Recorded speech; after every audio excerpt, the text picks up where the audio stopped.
a ship be anchored at a place like this?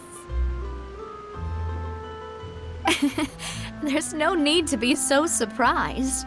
While it may look like a ship, it's actually Spina di Rosula's headquarters. My father was the one who asked for it to be built like this.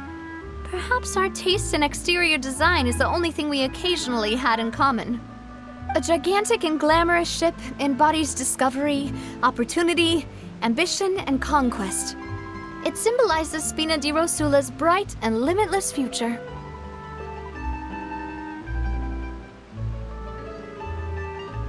And Paimon thought you were bluffing when you said Spina di Rosula had a glorious past.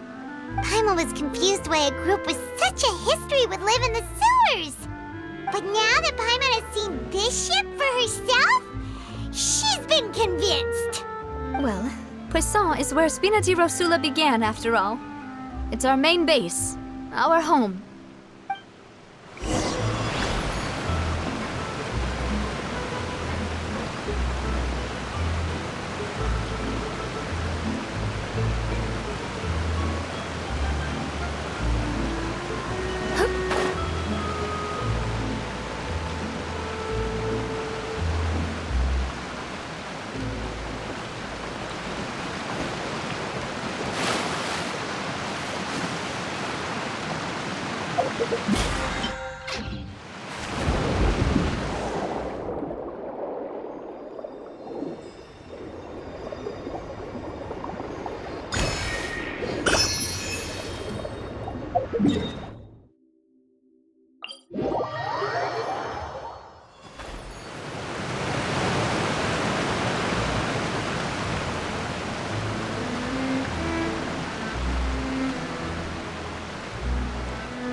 Melus, we're back!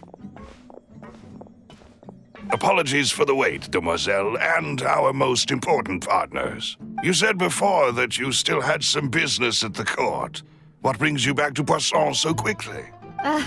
About that. It's because my partner here reminded me of something really important. You see, what if my father's case had something to do with water from the primordial sea? You still remember, right, Melus? On that night, it was raining? Yes, the case was quite similar to that of Mr. Linney's. Both were what you'd call impossible murders. Could you tell us a bit more about what happened before? Yeah, of course. Many years ago, something called synth began to gain popularity in Poisson. At a glance, it was a kind of drink that could excite your mood and produce many pleasant hallucinations. Wait! Didn't that guard guy who turned into water also mention that the primordial water could be used to produce some kind of potion? Yes, he did. Considering what we know now, it's almost certain that synth is created using water from the primordial sea. If you drink synth for an extended amount of time, you'll suffer many side effects, such as losing the ability to focus or control your emotions. And if you were to stop drinking it completely, you'll experience flashes of paranoia and anxiety while lacking energy to do anything. It's an extremely dangerous substance.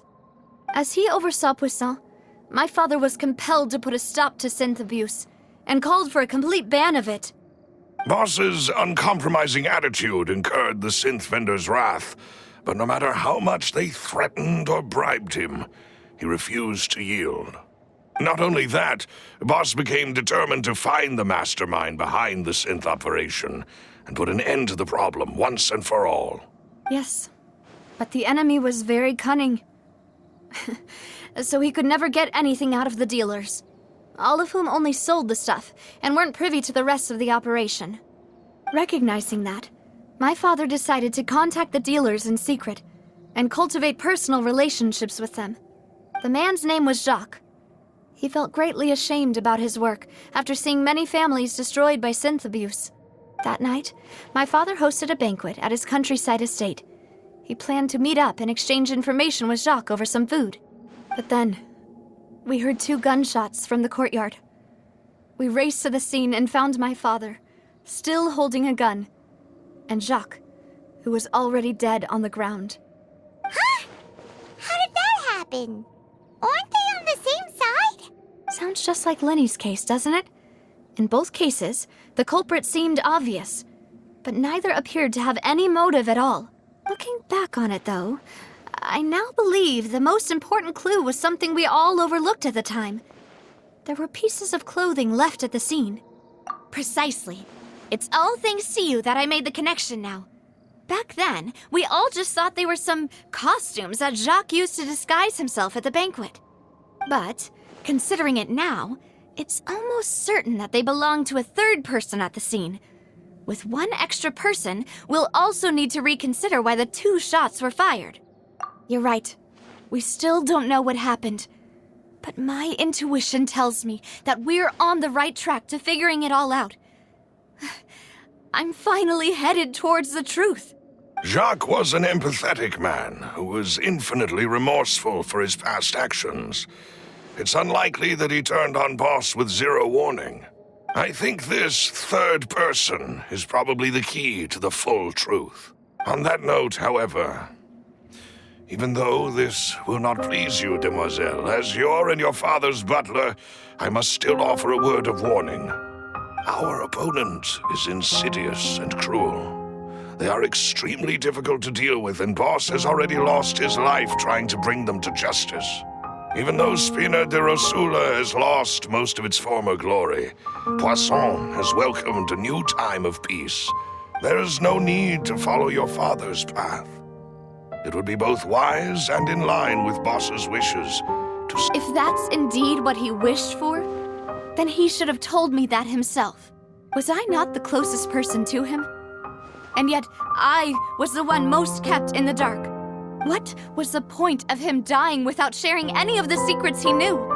Did he manage to protect anything in the end? Synth is still here. Callus the Unfaithful is still his epithet. And Spina di Rosula is barely getting by. Nothing has changed. Did he think I'd just accept his meaningless death and live out my life just as meaninglessly? I've never accepted that. Ever. Not since that day, and certainly not now. I want to find out the real answer for everyone's sake. For the missing girls, for the victims, and for myself. Navia. This is indeed the best moment to act. Your partner appears to be quite reliable, and more importantly, demoiselle, I think you're also ready to take this on. So you do know something else, Malouse? Yes, I do. In fact, even before that banquet, Boss already knew of the connection between Synth and the serial disappearances case. But what drove all the tensions to the boiling point was the revelation that you, demoiselle, had been selected as the next target to disappear. What?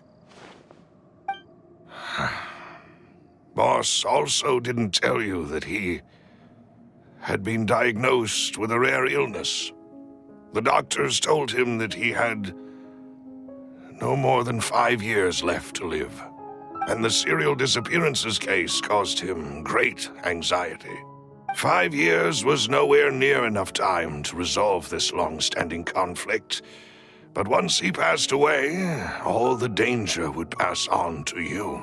Knowing all of this, he decided to use one final intimidation tactic before his death. He claimed to have already gotten his hands on some key incriminating evidence for the other side, and even told some members of Spina de Rosula about the details. But as long as you remained safe, he would not share the evidence with the public. If something were to happen to you, then he and all those he told would immediately expose all they knew about Synth and the disappeared victims. Right, so nobody would be able to get off scot-free. As we've seen, Boss's tactic has worked. Even though Boss has been gone for a long time, the other side has not tried to take Demoiselle's life. No, I don't believe it. He never appeared to look sick to me. No father wants their daughter to see them weak and haggard, especially someone as proud as Boss.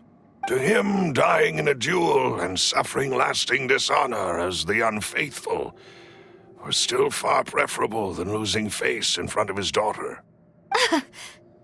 So he chose to die in silence, so that he could protect me. I'm afraid you're not understanding this correctly, demoiselle. What Boss wanted to hand to you was not a parasol, but a sword. If Boss's spirit could hear you telling me that you want to find the answer for the sake of everyone involved, I'm sure he'd be extremely proud. That fool. Couldn't he have just given it to me straight? No. He might have set up everything precisely because he never thought I'd be able to understand him. Is that the amount of confidence he had in me? And what if I was never able to make it to where I am now? Yeah. I suppose that's true. With the way he'd set things up, if I had wanted, I could have just lived out my life without a care in the world. But thankfully, he rarely talked to me about complex matters, and thus understood little of me as a person. In this case, he really didn't need to give me an easy way out.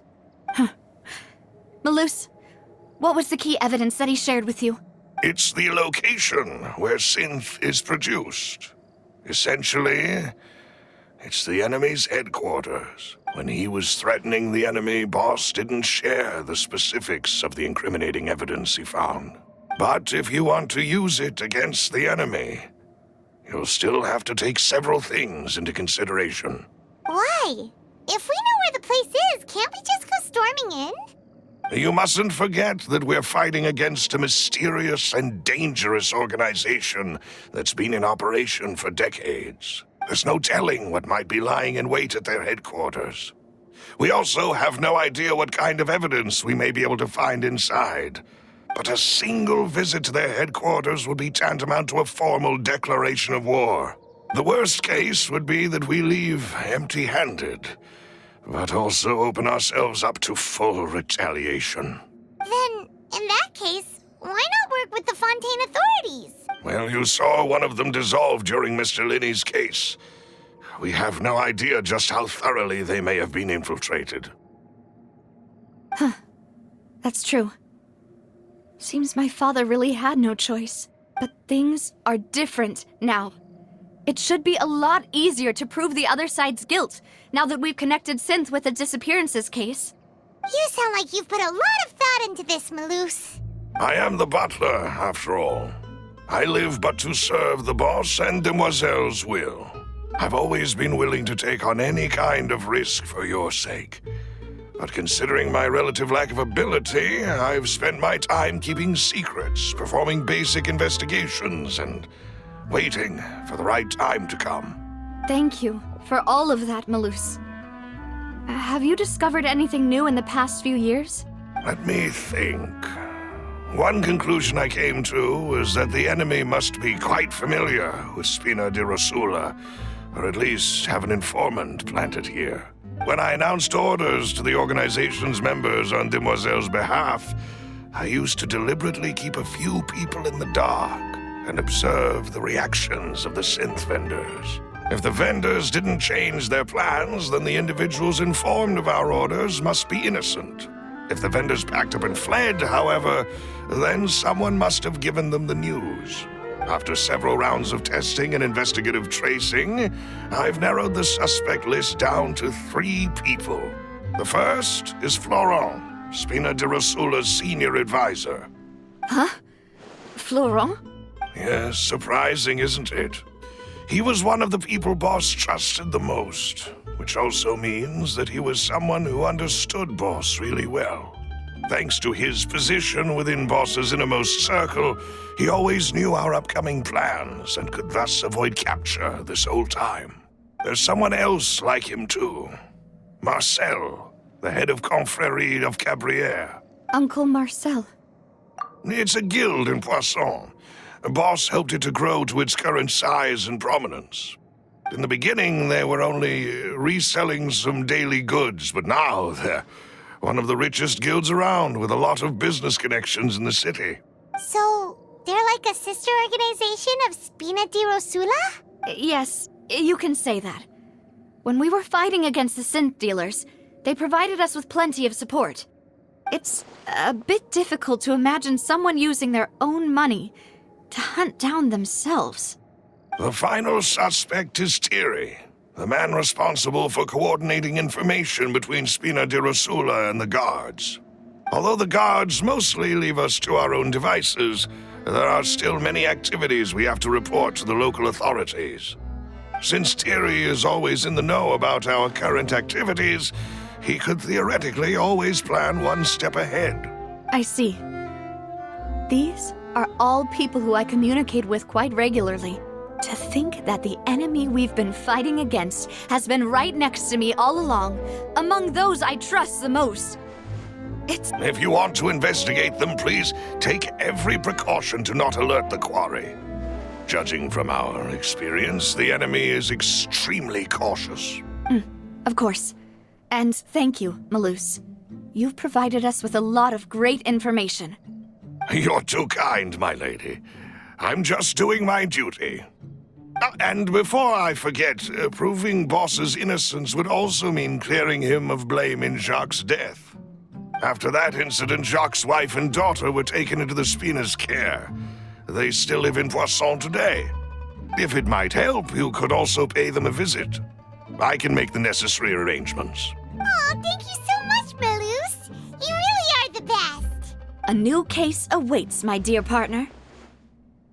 I hope we can work together to uncover the truth and end this case once and for all.